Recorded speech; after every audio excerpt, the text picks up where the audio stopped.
Welcome to our webinar, Coronavirus Pandemic, It's Still Confusing. This is Shelley Hodges-Konis, Director of Compliance at HORAN, and I want to thank you for joining us this afternoon. I hope you're safe and working at home in your comfy clothes. We realize that all of you've been bombarded with emails and articles and questions on everything COVID-19, and it can be overwhelming. And I assure you that we are all right there with you, drinking from the same fire hose. At HORAN, our goal is to inform you in ways that help develop a brighter future for your employees and your company in times even when it seems challenging. With compliance, we strive to provide timely guidance that is easy to understand, and we know right now that this matters more than it ever has. As we all try to grasp the daily changes and wrap our heads around what's happening. We recognize that while we provide information and guidance relevant to your benefits program, that the current changes in legislation go beyond our benefits expertise and impact employment issues and decisions outside of our scope. Today, we bring you Julie Pugh, partner at Graydon in the firm's human resources practice. Julie views it her responsibility to make your job easier, whether a client, a colleague, or whomever, and she'll ask the tough questions, which can sometimes be unpleasant, but in the long run, she's going to solve your problem and make your job easier. It's because of Julie's expertise and dogged determination that we believe after this webinar, you'll be in a much better, calmer spot than you were before. You'll have a better understanding of the recently passed legislation with tools to block and tackle and make educated decisions on changes that will have an impact on your organization and employees. For those that have questions during the webinar, please submit them via the chat feature. We'll answer questions at the end if time permits, but don't worry if we run out of time.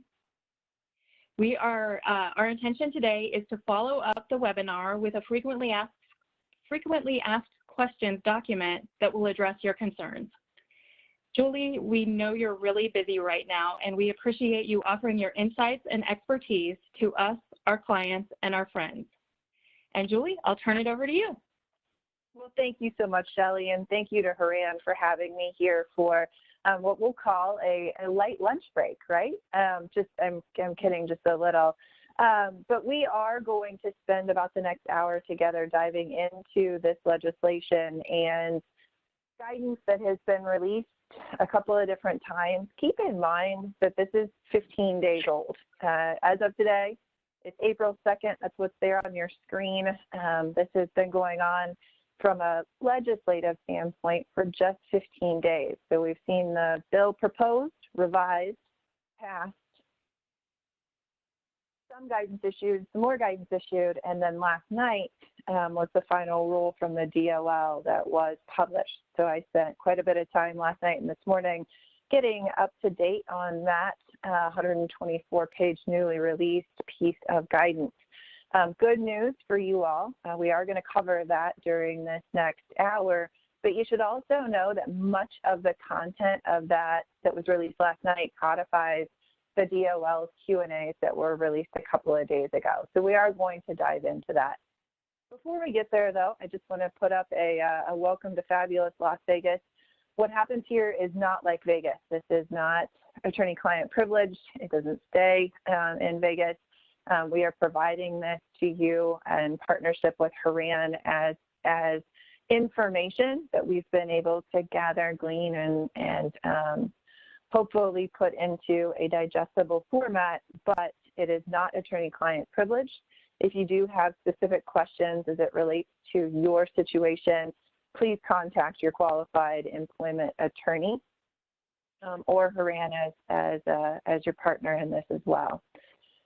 So just a little bit of an introduction. We've been building upon this slide deck for the last couple of weeks. So as you probably are exhausted of hearing, we want to make sure that we are practicing good workplace hygiene. If you are still coming to work, and even if you are not, if you're going to your home office, I would strongly encourage you to make sure that you are still abiding by a good workplace hygiene habit. That means making sure, again, whether you are at an office, a facility that is currently operational, or some other place that is open to multiple people visiting, that we have some sort of a hand washing sign, we have hand sanitizer available, that we've implemented increased thorough and deep cleaning practices, that we are abiding by that social distancing, discouraging handshakes and hugs. For those of you who know me, you know I'm a big hugger. This is absolutely challenging for my extreme extroverted personality, but it is something that we want to make sure that all of us and our loved ones remain as safe as possible. So we are discouraging those handshakes and hugs. And then if you are still gathering in groups of less than 10, we want to make sure that we are appropriately social distancing, including when you go out to buy your groceries, to pick up any of the takeout food that you're currently eating, or if you actually do have an in-person meeting, considering your conference room seating being 6 feet apart with that workplace hygiene being attuned to. We have seen a lot of information about essential businesses across the country in the past couple of weeks. This did start with a number of different governor's orders. They have branched into various county and mayor orders. You need to know whether or not your business is essential in each location where your people are working. We've been working with our clients to draft those letters for employees to keep in their car. Those essential employee letters may or may not be legally required. What we have seen in the last couple of days is an uptick in local law enforcement visitors and phone calls to determine whether or not people, whether it's an office or an employee, is essential. Having that readily available at your work site or with your people is a good idea. And then making sure that your front office staff, your HR folks, your GMs, have the appropriate information when and if there are communications from the local health department or the local law enforcement authorities. We're getting this question a lot: what if someone is infected? The numbers continue to rise and will continue to rise. Based on everything that I've seen, 40 to 70% of the U.S. population will end up with either symptoms or a diagnosis of COVID-19. When we do have an infected employee, we're going to talk about this Families First Coronavirus Response Act, the subsequent amendments from the CARE Act, and last night's final rule. But if we have somebody who is experiencing symptoms or is infected, then that person needs to stay at home, and then there are benefits associated with that. And then what do we tell other employees? And very simply, you're going to fall back on your normal practices of non-disclosure, of being sensitive to employees' private information. Again, we are going to talk a little bit today about the ADA and how to communicate. While there may be some interest in being transparent and saying, yes, we do have individuals who have experienced symptoms or have been diagnosed, that de-identified communication may be appropriate, again, depending on your situation and how your people are working. But what we do not want to do is have a line item list of individuals and their family members with personally identifiable information being disclosed to our entire employee population. We've also seen employees of our clients posting false information about positive diagnoses, as well as suspicions of diagnoses on social media outlets and via email. We want to try to maintain that calm employee relations approach throughout the course of this, especially over the next several weeks. So be attuned to that and think about how you may want to react if that is something that is going on within your workplace. So here it is. This is the act. It is the first piece of the act. This is the Families First Coronavirus Response Act. I screenshotted this from the actual publication just so that you can see this table of contents and how it was laid out. If you've worked with me before, you know that if I have to find humor in things, and so I think it's funny. Not necessarily in a ha-ha way, but the table of contents starts with Section 2, and Division A and Division B we are skipping. That's not part of this webinar. Division C is the Emergency Family and Medical Leave Expansion Act. D, we're skipping for now.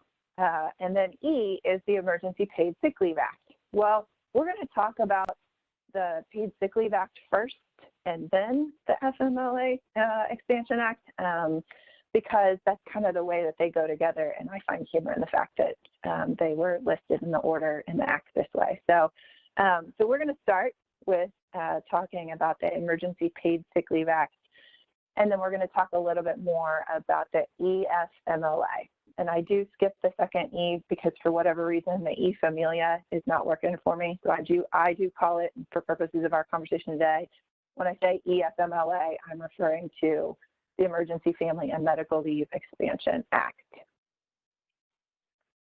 So what employers are covered? I know a number of our audience members have probably that fewer than 500 employees. So we are doing quite a bit of analysis with our clients about what it means to have 500 employees. So in the updated guidance, and I believe it was even question 2 from the DOL Q&A, it goes into what it means to have 500 employees. And so, how many people are we counting? And it's fairly expansive. So you count all full-time and part-time employees. We count anybody who is on leave. We do not count anybody who is currently on furlough. We do count anybody who is assigned to us as a temporary employee or a day laborer. So it's updated guidance over the last couple of days. We're doing some additional analysis on that piece right now because there's a conflict within the law about who counts who from a temporary employee standpoint. And then you look and say, okay, what is that count the day that the person who asks for leave is asking for the leave? So it may be that we have 525 employees as we sit here on April 2nd, and due to whatever reason, there are 30 people who are no longer employed with us as of May 1st. So as of April 2nd, our employee would be eligible, but as of May 1st, a different employee may not. So know that that count of 500 employees, anybody who's over 500 employees, does not have to comply with this FFCRA. Those with less than 500 do. So that company with more than 500 before layoffs and less than 500 after, we're going to be keeping that count. For any of you who float right around the 500 mark, that may be challenging going forward. So know that that is how that is laid out in the law. There is a small business exemption. We had a lot of talk about this about a week or so ago, and then the updated Q&A came out on the 28th of March, I believe. And the small business exemption is actually quite a bit more narrow than we expected it to be. So for those employers who have less than 50 employees, there is a full-blown, here's how you can avail yourself of an exemption from the child care provider piece of the FFCRA. So the paid sick leave for the employee's own COVID-19 diagnosis or quarantine, or the employee caring for somebody else who is COVID-19, is not applicable to this small business exemption. Small businesses will still have to provide that paid sick leave for their employees.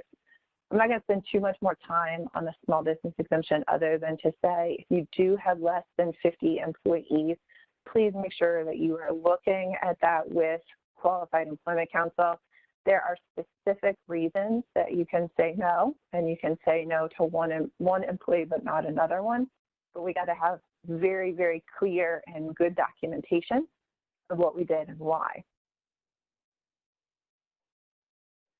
This is that documentation that is required. So I do put it out here on the slide. It's that, this is actually directly from the Q&A. The small business may claim the exemption if an authorized officer has determined that. And then the question after this, I believe it's question 58 and 59, goes through what and how. So again, make sure that you're taking a look at that if it applies to you.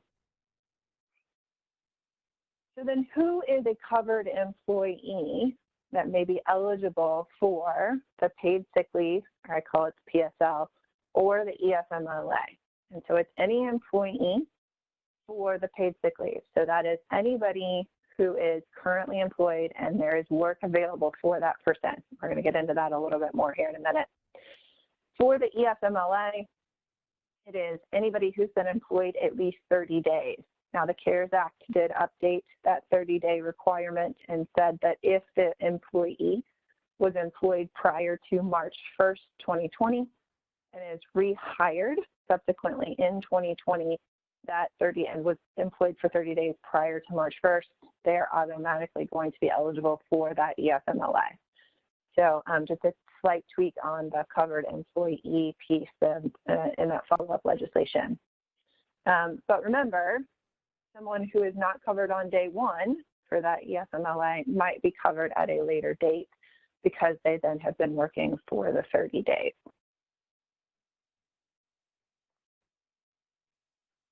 So let's talk about the paid sick leave. And again, this is when you look at the Act, this is the piece that is Section E. It is up to 80 hours of paid sick time off. It is prorated for part-time. Now, the final rule that was published by the Department of Labor yesterday went into some great detail about what it means to be part-time and how the part-time pay will be calculated going forward. The final rule clarified and made it more consistent how part-timers are treated. So for those of you who do have eligible part-time employees, it's going to be good for you to take a look at some of that additional guidance. What the Department of is saying is that a part-timer should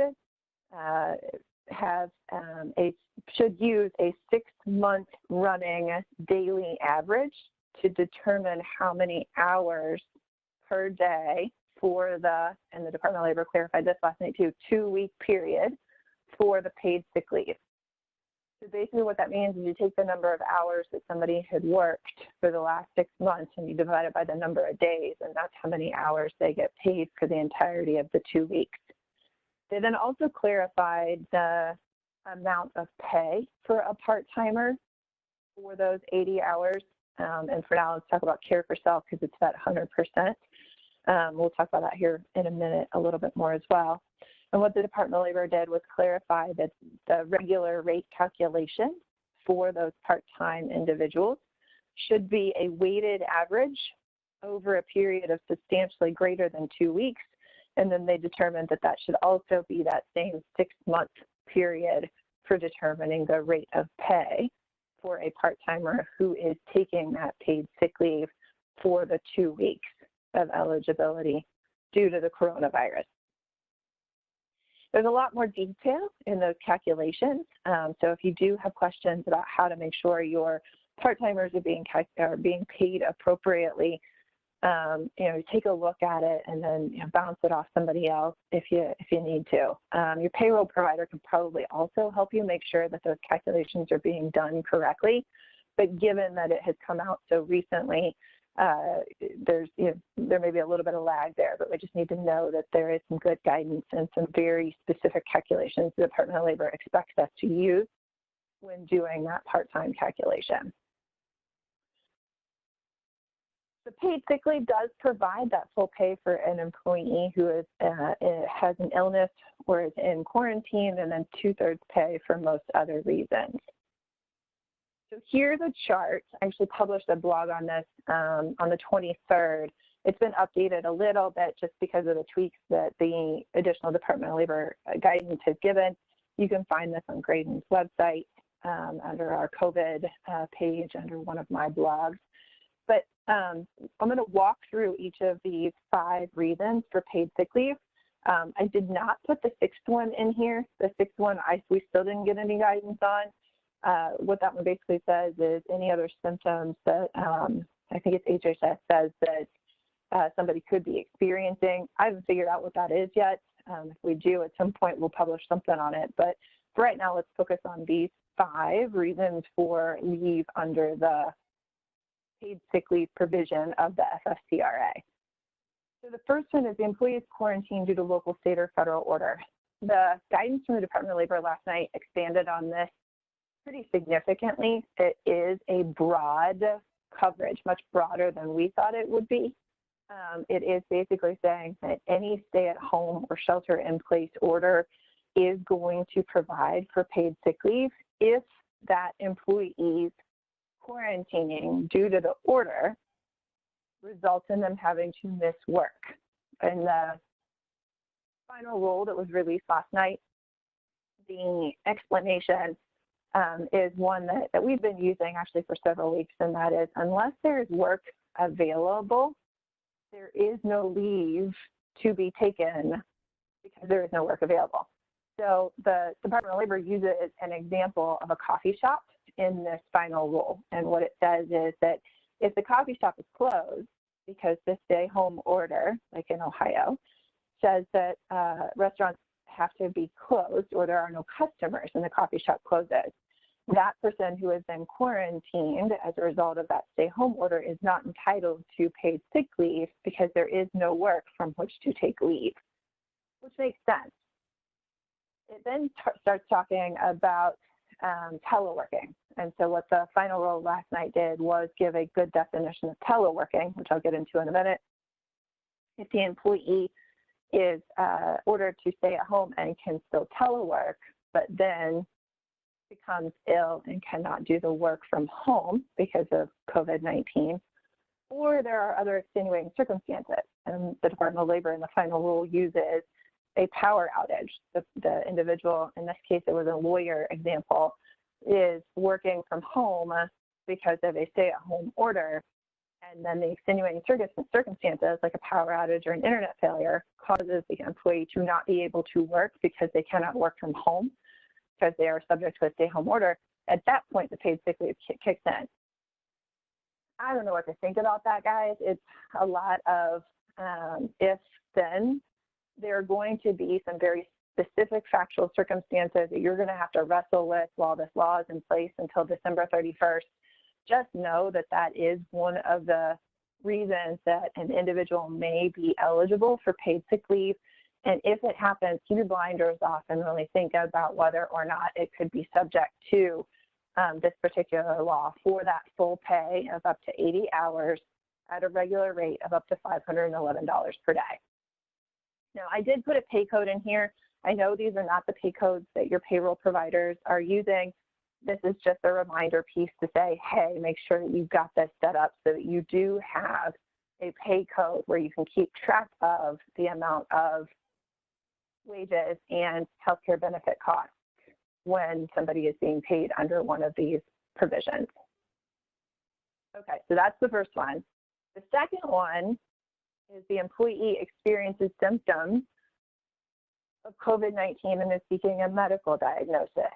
This and seeking a medical diagnosis actually was fleshed out last night in the final rule as well. And what the Department of Labor says about that one is that it is an and. So the paid sick leave would cover somebody who's actually going to a doctor or going to get tested. So that time away from work, even if the diagnosis has not yet been delivered, is covered by the paid sick leave. So it's symptoms and medical diagnosis. The next one on this chart is that the employee has been advised to self-quarantine by a healthcare provider due to concerns related to COVID-19. So this one was also addressed in the Q&A in the final rule last night. What it says is that self-quarantine has to be because a healthcare provider believes. So it is not a self-belief. It's not something where the employee can self-quarantine. It has to be something where the employee has been advised by a healthcare provider to self-quarantine because the healthcare provider believes the employee has COVID, may have COVID, or has a particular vulnerability to COVID.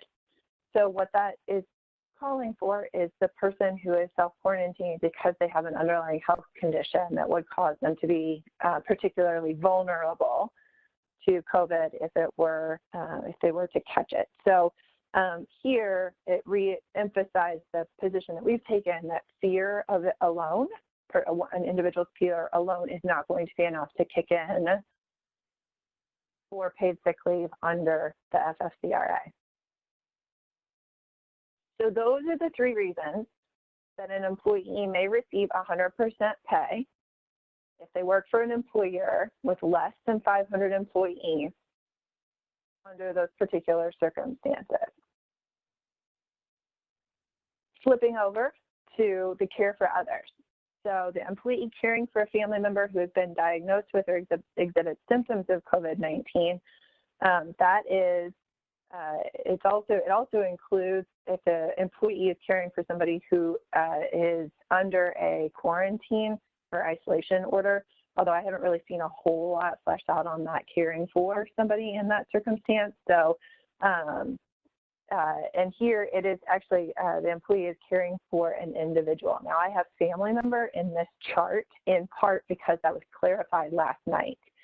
So while the law itself did say that an employee is caring for an individual who has been diagnosed with or exhibits symptoms of, the final rule last night did clarify the individual, saying that that individual should be somebody with whom the employee has a close personal relationship, like an immediate family member.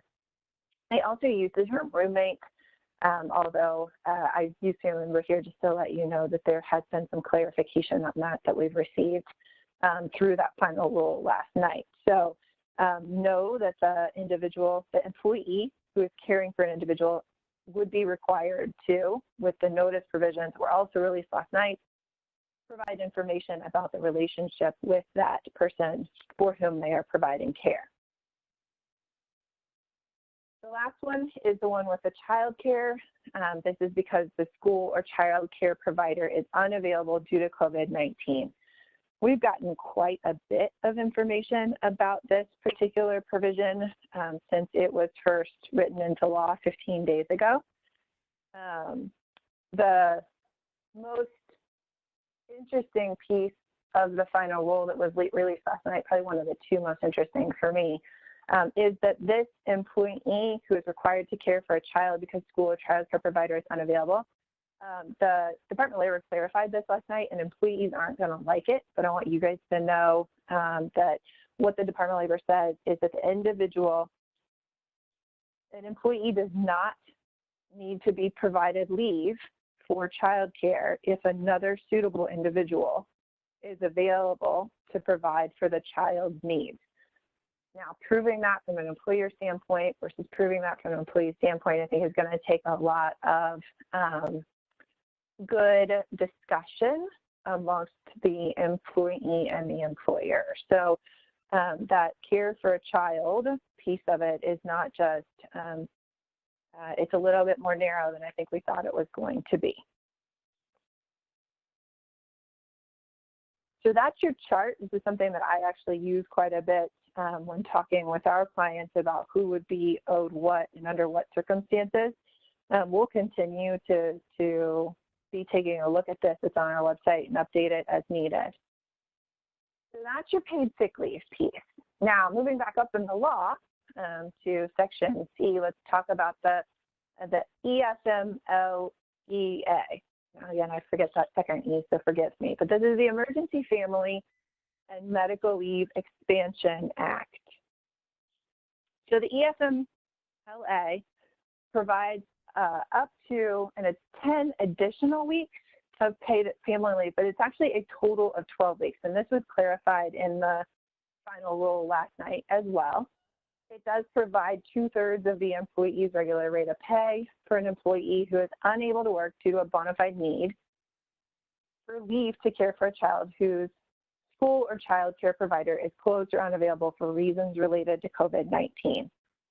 Now, it is a son or daughter, and one of the things that the final rule clarified last night is the definition of son or daughter, and it has to be the employee's son or daughter who needs the care because school or the child care provider is closed. Son or daughter is biological foster, adopted, expansive the way it is under the FMLA, and in loco parentis. So if somebody's standing in the shoes of the parent. And it did provide for, and this is a surprise to me, but for an adult child who is incapable of self-care. So we do also see that piece rolled into this for the EFMLA. What we've seen so far, we've heard from our clients who have had a grandparent who is also living with the parent and the child or the grandchild saying, I need to care for my grandchild. That is not going to qualify under the EFMLA because the parent is still in the picture. So again, it is a much more narrow reading than we otherwise would have expected under this particular provision of the law. I wanted to address the EFMLA as it relates to public sector employees as well, especially given our audience today. So the question is, and this is actually straight out of the Q&A from the Department of Labor that was released a couple of days ago. I'm a public sector employee. May I take paid FMLA? The answer here, and again, and I'm not joking, a lot of times if you hear me speak, I joke, I'm like, the attorney answer is, it depends. Actually, the DOL says it depends a lot in this Q&A section. So generally, you're not probably entitled to expanded leave if you are an employee of a non-federal, generally you are probably entitled to expanded leave if you are an employee of a non-federal public agency. If you're a federal employee, you likely are not entitled to the EFMLA. And the reason for that is that the EFMLA only amended Section 1 or Title 1 of the FMLA, and then the federal employees are covered by Section 2 or Title 2. So we can dig more into that individually, but I just wanted to address that piece of the federal employees because it is interesting the way that the law was written. So I want to give everybody just a minute to take a deep breath. If you are sitting in an office listening, please feel free to stand up and stretch for a minute. I wanted to give you some of the new DL guidance. I've been talking quite a bit about it during the first half of this webinar anyway, but I'm going to cover several of the questions that we've gotten, very practical, interesting questions, and the guidance that has been released over the last several days this week, and what we've learned from that guidance. So feel free to take a deep breath and then dive back in with me here for a minute. I need a good stretch every so often. I thought you might too. Okay. So I've talked a little bit about some of this already as we walk through some of the basics of the PSL and the EFMLA. But all of these questions are actually addressed either in that DOL Q&A that was released on March 28th or in the final rule that was released last night. So I have read all of them. I have actually compared and contrasted some of them, but guys, this is less than several days old, so I don't necessarily have all of the answers either. I'm going to give you what I can based on what we know and some of the questions that we're getting from our clients. Again, it's happening very, very quickly, and we are doing our very best to answer questions as quickly as we can, but sometimes the questions are new, and so we're learning right there along with you. I've been joking a little bit because I have a learner tendency anyway, so my learner tendency has been incredibly satiated the last couple of weeks with everything new. So DOL answers your questions. Who is a son or daughter? So I just covered this. Son or daughter is, according to the FMLA, a child, a biological, foster, adopted, guardianship child, in loco parentis, or an adult son or daughter who's incapable of self-care. What is telework? So this is one of those where I saw the law when it was passed back on March 18th, and I went, ooh, that's a new one. We see some of that with the PFLSA, but what's going on here? So many of us are teleworking. I am teleworking. We got sent home more than 2 weeks ago, almost 3 weeks ago now. And have been working from my home office along with my family members, including my husband, my 2 children, and my 2 dogs. We've learned a lot in the last couple of weeks.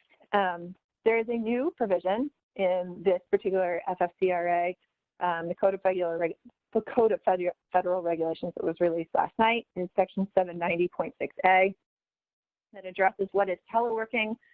That is, an employee is able to do their job from home.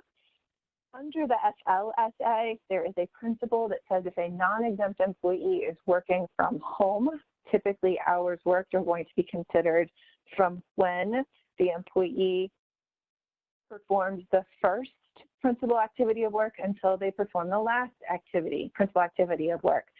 The Department of Labor has said that is unreasonable, that the employer and the employee, a non-exempt employee, should be able to agree upon what are their normal hours of work. We just have to remember, with non-exempt employees working from home, we pay them for all hours worked, and that is a new or should have known standard. So we did see some guidance on this telework definition. How do I calculate part-time hours and pay? So we went through that already. That is specifically answered in the final rule that was released last night. The bottom line here is you're going to be taking the last 6 months of work. You're going to be averaging out the number of hours worked per day. And you're going to be doing a weighted average of dollars per hour in order to determine that regular rate for the purposes of the PSL. The guidance also goes into whether or not, or how to calculate a part-timer who has not worked for a total of 6 months. So make sure that if you don't say, well, they're not owed anything because they haven't been here for 6 months. That's not true. They are still, you just have a little bit of a different calculation.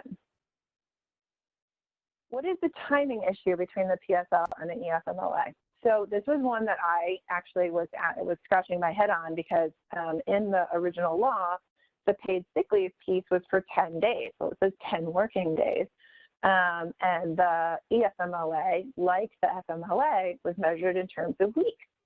So in the final rule that was released last night, the Department of Labor actually talks about this and then basically says that the paid sick leave provision should be 2 weeks and the EFMLA should be the 10 or 12 weeks. Now I say 10 or 12 because it was clarified last night that an employee could take paid sick leave for themselves or care for others that was sick for the 2 weeks, that being 100% pay or the 2/3 pay, and then still get 12 weeks under the EFMLA to care for a child. But the first 2 weeks of the EFMLA are going to be unpaid, and the second and the last 10 weeks are going to be at 2/3 pay. So there's a timing issue on both of those pieces. Now the PSL is looking at a 2-week period. The EFMLA would be then the 10 weeks if it's just that care for child whose school or provider is closed due to COVID. Or you get 2 weeks of PSL and then you get 12 weeks of EFMLA to care for the child. So those are the two timing issues that were clarified for us yesterday.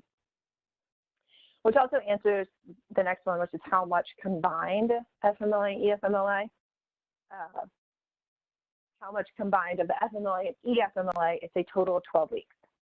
So we were concerned that the EFMLA would tack on 12 weeks on top of FMLA. That's not true and was clarified both in the Q&A earlier this week and the final rule last night. If an employee took 4 weeks off in January of 2020 for a knee surgery and then wants to take EFMLA to care for a child, the maximum amount of the care for the child, the school is closed, or EFMLA is going to be those 12 minus 4 or 8 weeks. So it is a combined FMLA and EFMLA. There is a whole lot of talk about intermittent leave in the updated guidance. So there is a beautiful line in the final rule last night that was released, and I don't know that I have it totally cited here for you, but what it says is, unless the employer and the employee agree, there is no such thing as intermittent leave under the FFCRA. So the employer has to agree to allow the employee to take intermittent leave in order for intermittent leave to be available. It's a mutual agreement. So you have to come to that mutually agreed upon terms. that paragraph goes on to say it doesn't have to be in writing, but if it's not in writing, it should be very clear and concise as to what the intermittent arrangement is. We would strongly suggest that if you're going to have intermittent leave under this, that you have it in writing, please. The intermittent leave piece. So if you go back to my chart, intermittent leave, if the employee is still coming to work because you are running an essential business and the employee has to be on site in order to provide the work, intermittent leave is not allowable, it's prohibited if the employee has the symptoms of COVID, is seeking the medical diagnosis, or has been self-quarantined. It is not allowed to be intermittent if the person is coming in and has any symptoms or should be self-quarantined. It is also not allowed if the employee is caring for an individual who has symptoms of COVID or is ordered to quarantine. It is allowed for the care of the child under both the PSL and the EFMLA if the employer agrees to it. There's a lot of interesting calculations that we can do with that, but know that that is what is allowable. If the employee is teleworking and has symptoms of COVID, is seeking a medical diagnosis, or is caring for somebody who has symptoms or seeking a medical diagnosis, it is allowable to work with the employee to come up with a intermittent leave schedule. Again, it's something we have to agree to. We have to come to terms on that. It's going to take some time and energy on behalf of the employers and the employees to make that work, but know that that has been addressed extensively. The Q&A did quite a bit of addressing the furloughed, laid off employee eligibility. And it comes back to, if there's no work available, there is no leave from which the employee, no leave that the employee can take because there's no work available. So somebody who's furloughed or laid off is not eligible for PSL or EFMLA. And then what about those non-essential employees? So that's your teleworking arrangements. They are still going to be eligible for leave if there's work available from which to take leave. Other Q&As, can we supplement with other types of leave? Yes, we can, but we cannot force employees to do so. We cannot make them take their vacation or other sick pay that is already accumulated prior to being on the PSL or the EFMLA.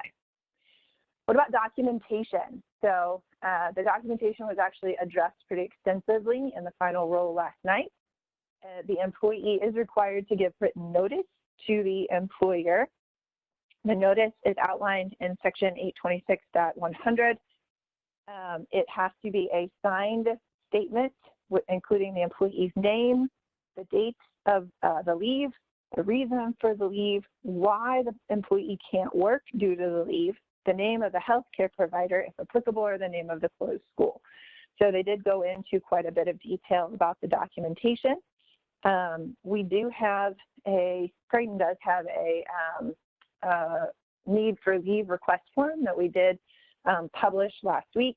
And we are in the process of updating that now that the CFR has come out. I haven't taken a look at it this morning, but I believe that it meets all of these requirements. So we would want to make sure that if that's something that our clients know that that's available to them through their Graydon client manager. How long do I have to keep the documentation? 4 years. So that was answered yesterday.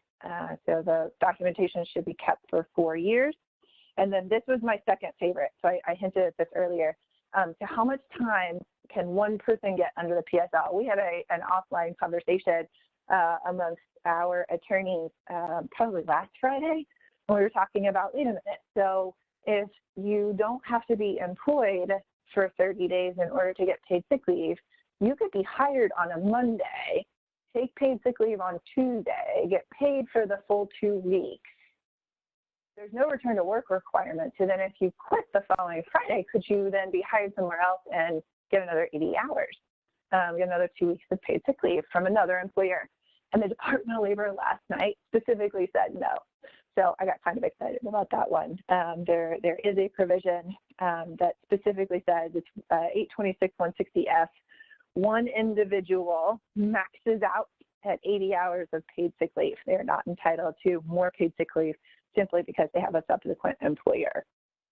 It's the little things sometimes, guys, that keep you entertained in reading these large pieces of legislation all the way through.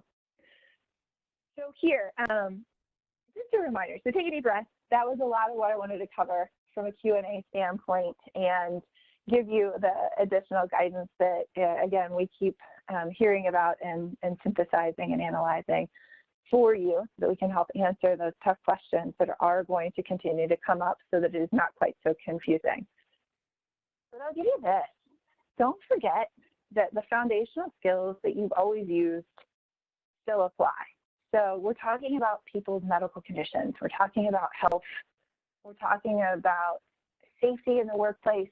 We're talking about keeping each other healthy, both physically and mentally, and draw upon those skills that you've had and that, the good training that you've received throughout the duration of your career.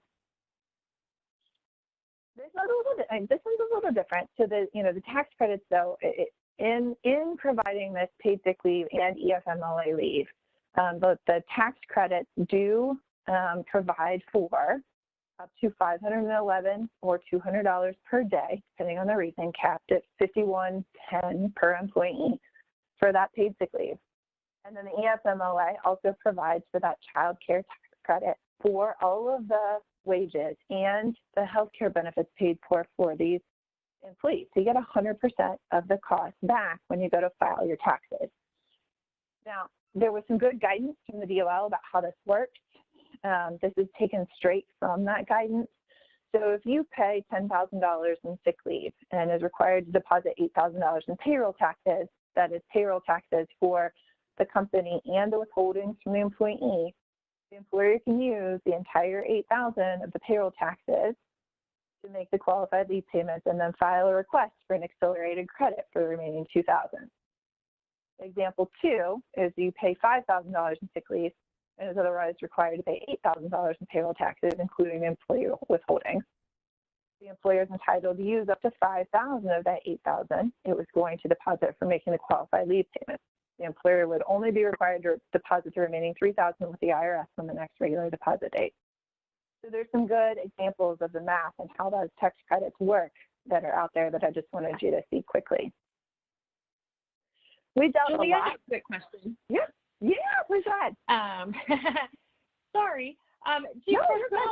For smaller employers who are newer to all of this and realizing that everyone is new to the tax credit piece, do you know whether there's an either or for some of those either payroll protection loans or small business loans with the payroll credit, or can they use both? Do you know? I don't know. That's a great question. I've not examined whether or not this is an either or. I do know that I have clients that are exploring both, but I have not had that question specifically posed to me. I'd be happy to add that to our Q&A, Shelley. Okay, great. Thanks. Yeah, no problem. So I know we're running a little short on time together, and I expected that to happen because there is so much that is going on and that has changed in this arena. I do want to touch just very quickly on some additional thoughts other than the paid sick leave and EFMLA payments and tax credits. So when an employee has exhausted their paid sick leave, we then are going to be left with issues of, of ADA and how do we manage our teams. So under the ADA, it is likely that the coronavirus, if coupled with an underlying health condition, is likely going to be a disability under from the EEOC. So there may be a duty to reasonably accommodate individuals. We've seen this prior to the paid sick leave going into effect yesterday, where an individual with an underlying health condition has asked to self-quarantine due to fears of the virus or due to those concerns related to being vulnerable to catching the virus. That unpaid leave, it was likely provided prior to April 1st, would have been that accommodation for a potential disability. That would go along with that weakened immune system and care for. The ADA is not going to kick in if you're caring for, but the Department of Labor and other governmental agencies have said, let's, as employers, be reasonable and supportive of our work, of our employees in our workplace, if at all possible.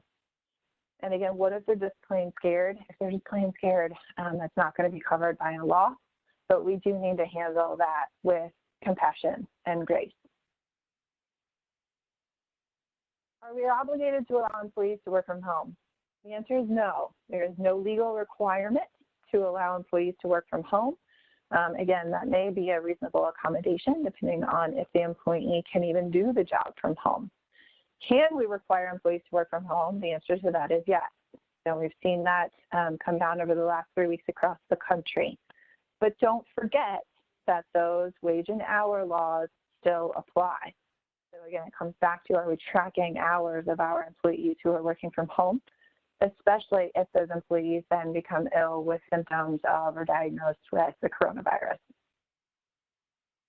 Other considerations, and you've probably seen our blog posts on these as we worked our way through them, but OSHA and safety of work from home, ensuring that our employees are still safe if they are teleworking.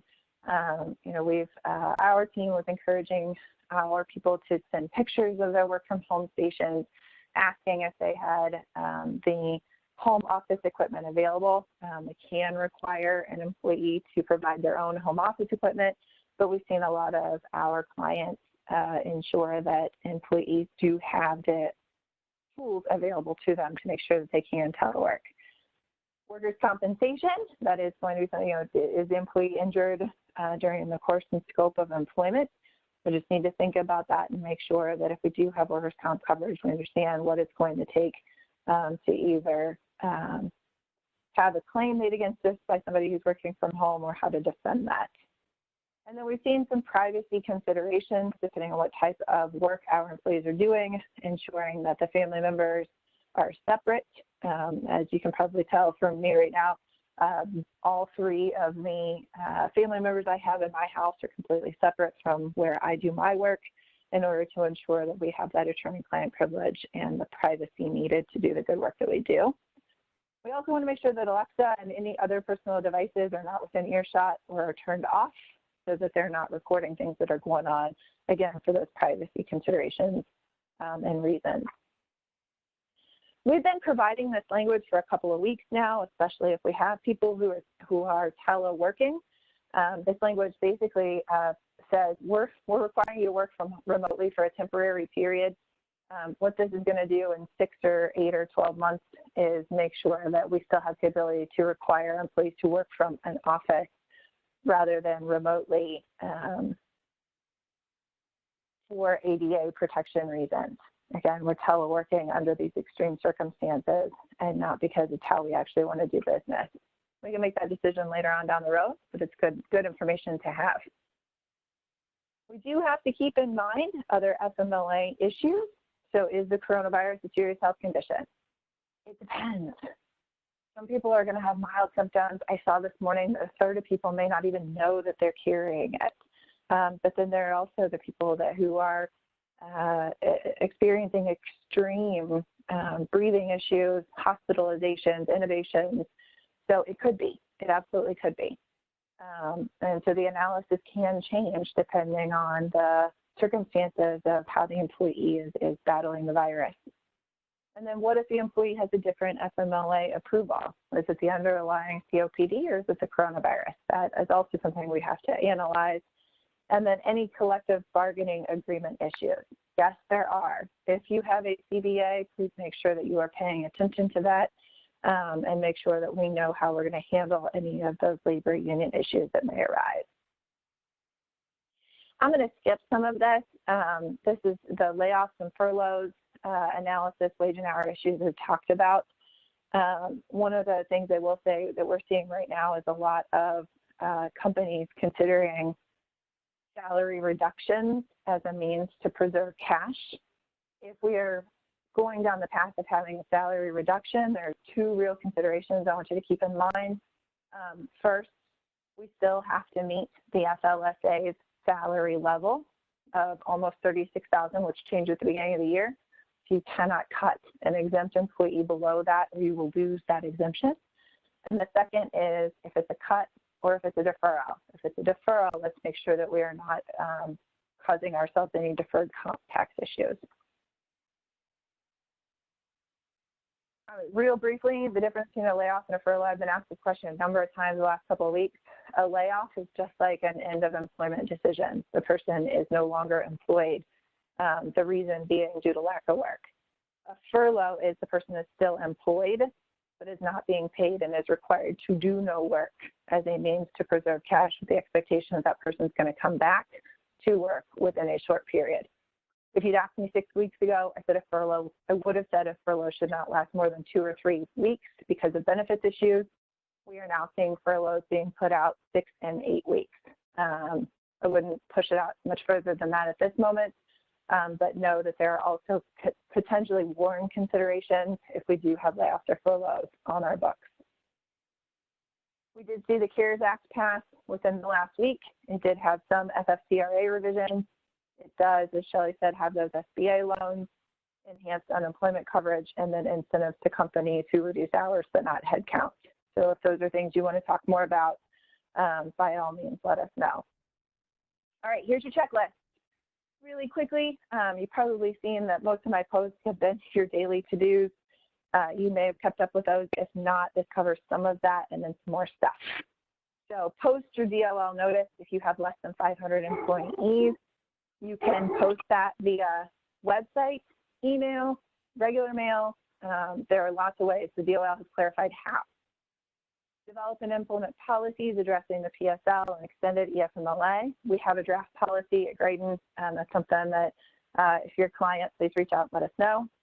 Develop your leave forms. We've also seen those, and we have just crossed the T's and I think dotted the I's on the certification form, because the DOL last night said that we do not have to meet all of the eligibility and designation notices under the EFMLA.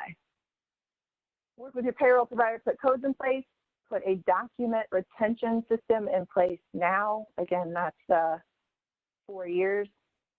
Communicate your new policies, train your managers, talk to your banker or other lender about the CARES Act now. That's due tomorrow. My understanding there are limited funds. You need to make sure that you're doing that today. And then develop a plan for how you are going to handle any employee who tests positive for exhibits symptoms where has been exposed to COVID-19. We've got another number of helpful resources available. So please, by all means, you can check those out. And all else fails, follow us on LinkedIn, Twitter, Facebook. We are posting our daily blogs and hopefully keeping you up to date. So Shelley, I tried to get it all done right within the hour. I apologize for running out of time for questions, but I'll turn it right back over to you. Thank you again for having me. Oh, no, thank you so much. I think there is no doubt that this is extremely complex. I think that from my perspective, and I'm sure from other employer perspectives, that we can't hear this enough to help it sink in. I had several ahas as you were talking. Some of the big ones around employer size is a moving target, that the small business exemption just applies to the child care portion, and that work has to be available for paid sick leave to be available. So sounds like, I don't know if you can hear that, my big dog got freed somehow. I hear your coworker, Shelley. I know, my furry four-legged coworker got free from his restraints. And so lots of aha moments. We will share the aha moments. We will follow up with frequently asked questions and the slide decks. We want to thank everyone for your time today. We understand that things are hectic, and we hope that you found these last 60 minutes helpful. As always, HORAN is here to help guide you with your benefits decisions. And while sometimes it's outside of our scope to navigate all of the tendrils of new legislation, we can direct you to resources like Julie and our partners at Graydon that can help. As a reminder, HORAN has a COVID-19 resource center on our landing page, and it actually links to Graydon's COVID-19 Resource Center as well. So you can find all of Julie's blog posts and her peers' blog posts there as well. So again, thank you everyone for joining, and we're sorry we didn't have enough time for questions, but we will follow up with a frequently asked questions document and with a slide deck to help answer those. Take good care, everyone. Thank you for being here. Goodbye.